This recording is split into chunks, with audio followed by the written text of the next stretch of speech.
Sobat Cyber, kita tahu bahwa kebocoran data di Indonesia masif terjadi dan sekarang terjadi lagi kayak lagunya Peter Pan bener gitu.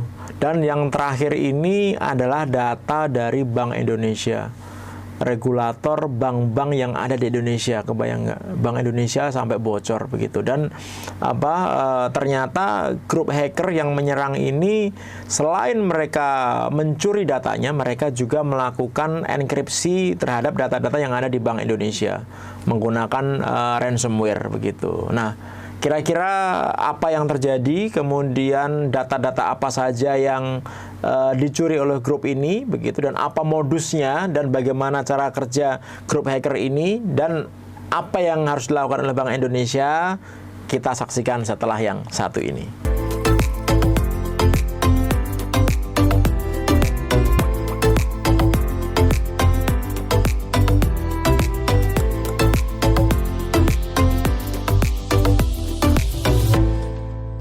Sobat Cyber, tanggal 20 Januari kemarin 2022, platform intelijen dark web Darktracer itu mempublikasikan bahwa grup hacker Conti gitu berhasil melakukan penyerangan kepada Bank of Indonesia atau Bank Indonesia. Nggak main-main, karena di dalam publikasinya itu juga ditampilkan sampel data yang berjumlah 487,09 megabyte begitu. Di situ ada 838 file yang isinya macam-macam begitu. Dan menurut saya cukup cukup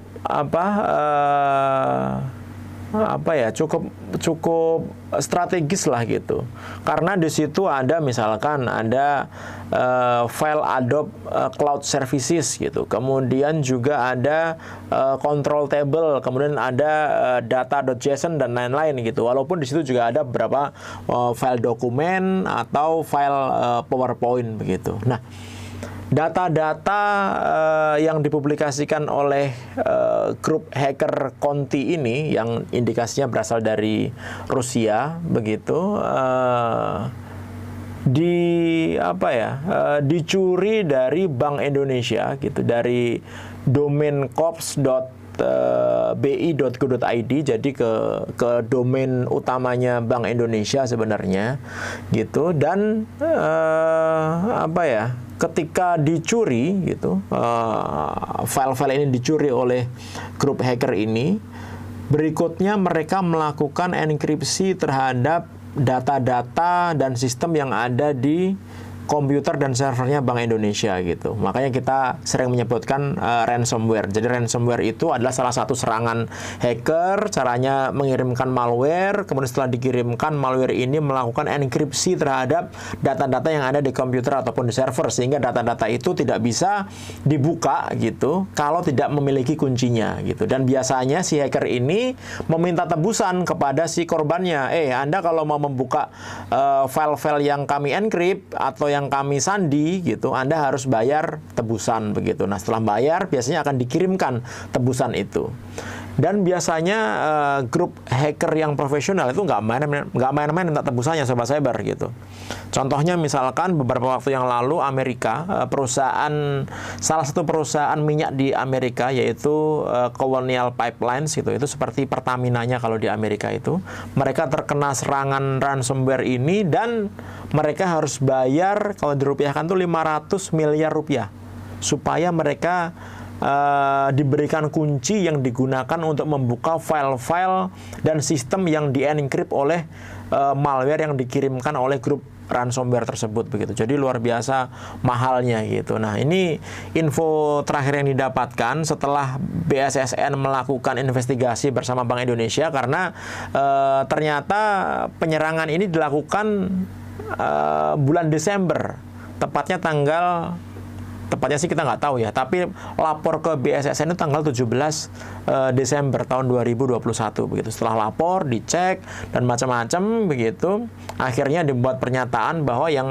yang bocor itu adalah file-file dari Bank Indonesia cabang Bengkulu kalau tidak salah begitu. yang kalau menurut saya kalau yang diserang itu main domainnya Bank Indonesia gitu ya, mungkin bukan hanya Bengkulu saja gitu. Dan dari file-file yang dipublikasikan itu 487 megabyte itu hanya 1% dari seluruh total file yang mereka miliki gitu. Jadi kita masih belum tahu sebenarnya file-file yang lainnya itu seperti apa gitu. Nah, sebenarnya kalau misalkan kita aware terhadap security, Amerika Serikat melalui lembaga cyber dan infrastruktur di Amerika Serikat, CISA gitu, kemudian ada FBI dan ada NSA, National Security Agency gitu, bulan September tahun 2021 itu mereka sudah mengingatkan kepada seluruh lembaga pemerintah dan swasta di Amerika dan seluruh dunia bahwa grup hacker Conti ini sedang melakukan penyerangan besar-besaran begitu. Dan ternyata di Amerika ada sekitar 400 lebih korban begitu akibat dari grup hacker Conti ini, dan kerugiannya memang nggak main-main gitu. Oleh karena itu memang grup ini banyak dicari oleh pemerintah Amerika gitu. Nah, tetapi ketika penyerangan itu diketahui, misalkan menggunakan ransomware Conti gitu ya, kemudian sudah diketahui, harusnya sudah ada antinya gitu, sudah ada cara-cara untuk mengantisipasi malware ini, sehingga kalau misalkan kita ngerti dan kita update terhadap perkembangan cyber security gitu, harusnya kita juga selalu ngecek bagaimana perkembangan ransomware, perkembangan malware di seluruh dunia gitu, sehingga kita bisa mengupdate sistem kita, sehingga sistem kita bisa bertahan dari serangan-serangan yang ada. Nah, Sobat Cyber, ketika terjadi pencurian data, ini Conti ini salah satu grup yang agak unik sebenarnya gitu. Kenapa agak unik?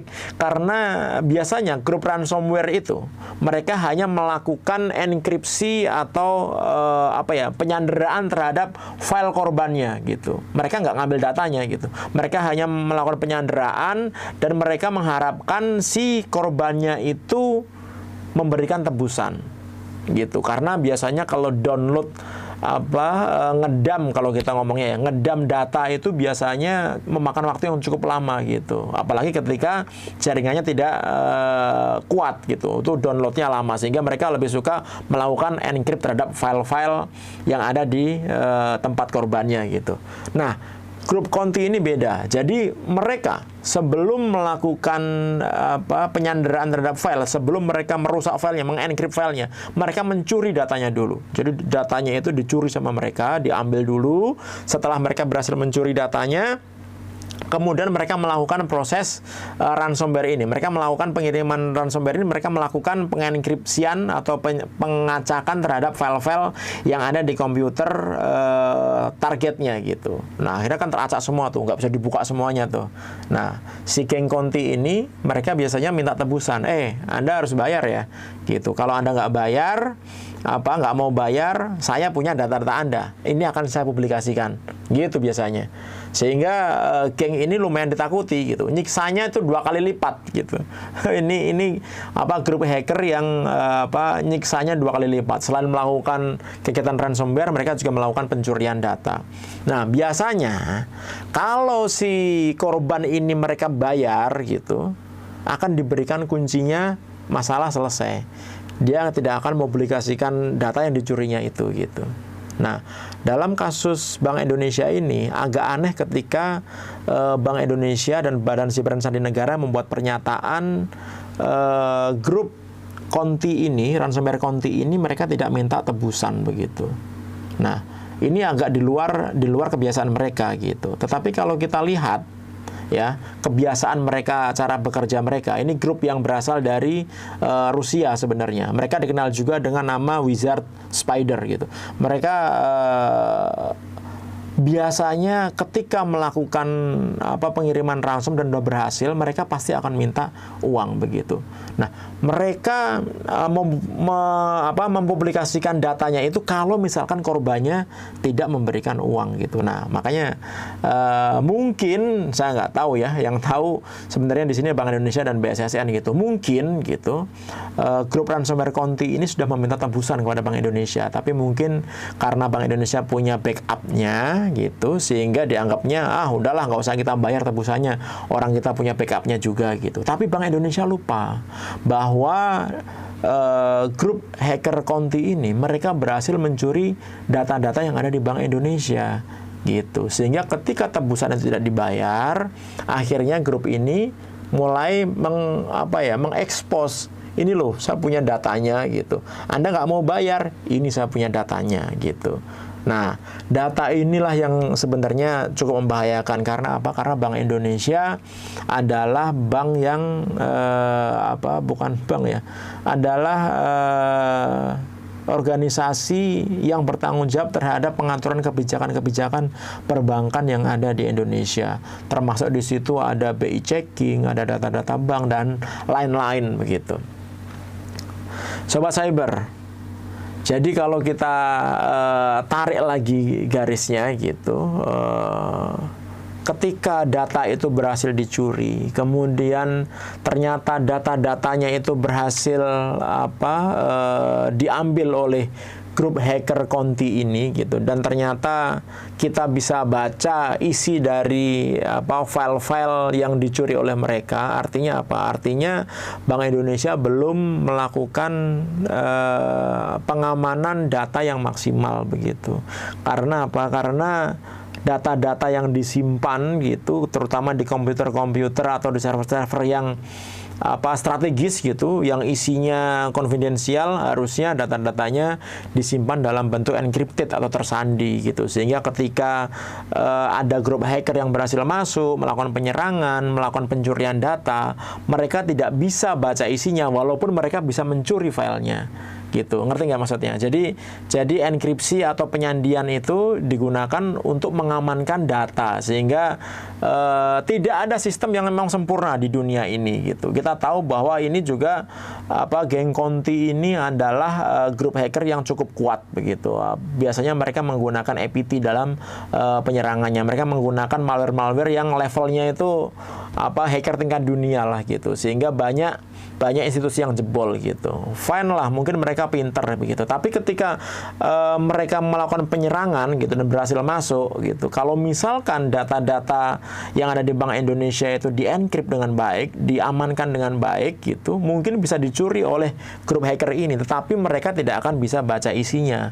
Karena apa? Karena bentuknya ter-encrypt gitu, sehingga data-data yang dicuri itu aman. Dan kalau kena ransomware bisa direcovery menggunakan backup gitu. Saya yakin Bank Indonesia pasti punya sistem backup yang cukup bagus, sehingga ketika terkena ransom, file-file itu bisa dikembalikan seperti semula karena ada backupnya gitu. Nah, tetapi yang jadi masalah adalah sekarang file-file Bank Indonesia itu ada di luar sana begitu, dan mereka siap untuk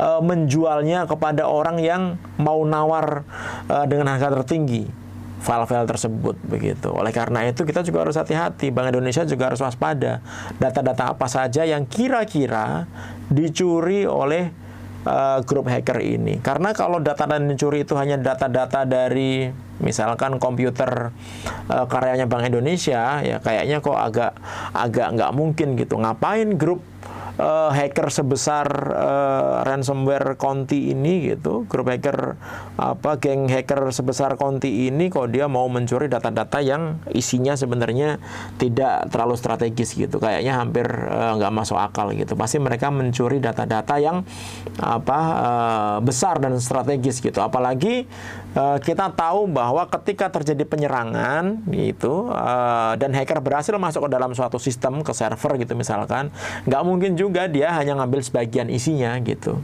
Udah masuk, udah berhasil melakukan akses, melakukan misalkan remote control gitu, nggak mungkin dia hanya ngambil sebagian isinya, pasti dia ambil semuanya gitu. Nah, biasanya kalau saya menggambarkannya itu adalah kalau misalnya ada rampok gitu, dia berhasil mencuri toko emas, kemudian di situ ada 100 kg emas gitu, kemudian dia rampok itu mungkin berpikir ya saya ngambil cuma 1 kilo aja deh, yang 99 kilo saya biarin aja gitu. Kayaknya nggak mungkin, dia susah masuk, ketemu emas yang banyak pasti akan diambil semua. Begitu juga sama hacker gitu, begitu dia berhasil masuk ke dalam satu sistem, kemudian menguasai sistem tersebut, pasti dia akan mengambil semua datanya gitu. Sehingga sampel data yang diberikan itu sebenarnya hanyalah pancingan gitu, atau apa ya, pemberitahuan bahwa data yang saya curi ini data yang valid loh, silahkan Anda cek, silahkan Anda lihat, bener nggak ini data Anda gitu. Silahkan, para pembeli di luar sana, lihat ini, saya berhasil mencuri data dari Bank Indonesia gitu. Silahkan dilihat, silahkan diverifikasi. Karena ini memang benar-benar data yang diambil dari Bank Indonesia gitu. Sehingga 1% data buat mereka nothing lah gitu. Karena ada 99% data yang disimpan lagi gitu, yang mungkin isinya lebih strategis gitu. Jadi ketika Bank Indonesia dan Badan Cyber dan Sandi Negara membuat pernyataan tidak ada yang kritikal gitu, tidak ada file-file yang kritikal yang dicuri gitu, ya mungkin perlu dicek lagi gitu. Jangan-jangan memang ada di situ file-file yang kritikal yang dicuri, atau data-data kebijakan Bank Indonesia, atau data-data masyarakat yang dicuri dan lain-lain begitu, sehingga langkah mitigasinya itu lebih jelas lagi gitu. Bagaimana langkah-langkah antisipasi kalau misalkan kebijakan yang dibuat Bank Indonesia bocor, atau kebijakan yang belum dipublikasikan bocor dan lain-lain. Nah, Sobat Cyber, kalau kita melihat terus bagaimana caranya supaya kita ini terhindar dari serangan-serangan cyber seperti ini gitu. Nah, itu kan pertanyaan klasik sebenarnya. Sebenarnya gampang caranya. Yang pertama adalah standar pengamanan. Standar pengamanan itu ada 3, yaitu kita melakukan pengamanan terhadap teknologi. Gitu, teknologi itu bisa komputer, server, firewall, intrusion detection system, intrusion prevention system, dan lain-lain begitu. Itu banyak caranya, banyak standarnya. Tinggal kita ikuti gitu. Kita update antivirus dengan rutin, kemudian kita patch sistem operasi dengan rutin dan lain-lain gitu. Itu tinggal diikuti aja gitu. Yang kedua adalah SDM. Jadi kita harus memilih SDM memang berkompetensi gitu, berkompeten untuk mengurusi teknologi yang kita miliki ini gitu. Harus disertifikasi dengan baik, harus memiliki pengetahuan dengan baik gitu, harus rajin gitu. Karena kadang-kadang SDM atau admin itu kadang-kadang males gitu, ngecek log males. Mereka merasa bahwa ketika sistem itu baik-baik saja dianggap tidak ada masalah gitu. Nah, harusnya SDM yang berkompeten, dia akan ngecek ada masalah atau nggak ada masalah, dia tetap akan ngecek gitu. Karena hacker yang profesional, dia nggak akan ngerusak sistem. Dia akan secara diam-diam masuk, kemudian dia pasang malware, backdoor. Setelah berhasil masuk, dia mencuri datanya, memodifikasi data, merusak data, dan lain-lain. Dan dia keluar dengan diam-diam gitu. Sehingga sistemnya fine-fine aja gitu. Nah, kalau tidak kita cek, nggak akan kita tahu. Kemudian yang ketiga adalah policy. Di situ ada tata kelola, kemudian ada kebijakan, dan lain-lain. Bagaimana membuat aturan keamanan cyber yang baik dalam satu organisasi gitu. Nah, selain 3 ini perlu juga ditambahkan komitmen pimpinan. Ini penting ini. Kenapa? Karena tugas dari pengamanan cyber ini gitu, pekerjaan pengamanan cyber ini, kalau tidak ada komitmen pimpinan, itu akan susah. Misalkan kita butuh beli firewall yang harganya 500 juta gitu. Kalau pimpinannya bilang, wah itu harganya terlalu mahal, masa beli firewall aja 500 juta gitu. Enggak lah, beli aja yang murah-murah lah, ngabisin duit kantor gitu. Nah, ketika komitmen pimpinan tidak bagus terhadap keamanan cyber, akhirnya dibeli barang-barang yang memang tidak sesuai dengan peruntukannya gitu. Nah, akhirnya jebol, diserang dan lain-lain gitu. Atau misalkan SDM gitu. Wah, ini udah butuh sertifikasi nih karena perkembangan teknologi hacking ini semakin modern begitu. Nah, kalau ternyata pimpinan tidak berkomitmen dengan baik, tidak memberikan anggaran untuk upgrading SDM, akhirnya proses sertifikasi atau kursus dan lain-lain itu dianggap boros gitu, membuang-buang duit perusahaan gitu. Sehingga kadang-kadang kita minta 1 tahun ini, 2 tahun lagi baru disetujui, padahal teknologi peretasan semakin berkembang gitu. Nah, seperti itulah. Jadi komitmen pimpinan itu penting gitu. Dan yang terakhir adalah masalah regulasi. Nah, ini penting sekali juga nih, masalah regulasi. Kita perlu punya aturan yang dibuat pemerintah yang pro terhadap keamanan cyber. Contohnya adalah misalkan Undang-Undang Perlindungan Data Pribadi begitu, yang memaksa gitu seluruh penyelenggara sistem elektronik di Indonesia, baik swasta ataupun pemerintah itu wajib mengamankan datanya dengan baik, mengamankan datanya dengan maksimal begitu. Kalau sekarang kan nggak ada. Kalau terjadi kebocoran data, contohnya Tokopedia, Bukalapak, Bhinneka, Cermati, BRI Live, kemudian Kementerian Kesehatan, Polri dan lain-lain begitu.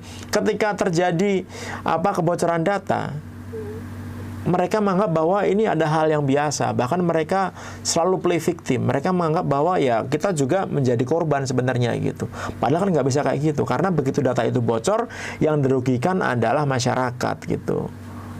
Institusinya atau penyelenggara sistem elektroniknya mungkin fine-fine aja gitu, bisa berkembang lagi, tapi rakyat gitu tetap menjadi korban karena nomor handphone kita beredar kemana-mana, kemudian data KTP kita beredar kemana-mana, KTP kita banyak digunakan orang untuk melakukan kejahatan gitu. Kemudian juga data-data kita dipakai untuk melakukan pinjaman online ilegal dan lain-lain yang merugikan masyarakat begitu. Oleh karena itu harusnya bertanggung jawab. Nah, di Indonesia belum ada aturan yang membuat gitu penyelenggara sistem elektronik ini bertanggung jawab ketika terjadi kebocoran yang merugikan masyarakat.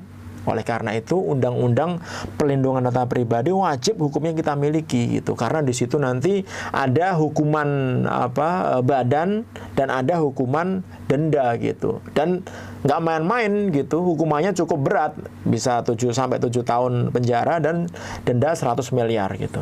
Nah, kalau kita punya undang-undang itu, tentu saja penyelenggara sistem elektronik nggak akan bisa main-main lagi terhadap data yang disimpannya. Tidak bisa main-main lagi terhadap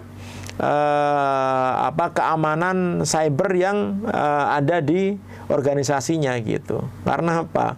Karena kalau terjadi kebocoran gitu, mereka bisa terkena pasal-pasal yang hukumannya itu sangat berat gitu. Sehingga mereka akan berlomba-lomba mengamankan sistemnya yang pasti akan berdampak terhadap pengamanan data masyarakat. Oleh karena itu, ya kita harus mendukunglah supaya undang-undang ini benar-benar diundangkan gitu. Karena saat ini masih terjadi perselisihan antara pemerintah dengan DPR terhadap beberapa pasal yang ada dalam undang-undang ini, terutama masalah otoritas pelindungan data pribadi. Nanti lembaganya itu ada di bawah Presiden atau di bawah Kementerian Kominfo gitu. Kalau saya setuju dengan DPR gitu, bahwa lembaga ini harus independen. Kenapa? Karena memang yang melakukan pengumpulan data, wali data, pemrosesan data gitu, itu bukan hanya lembaga swasta.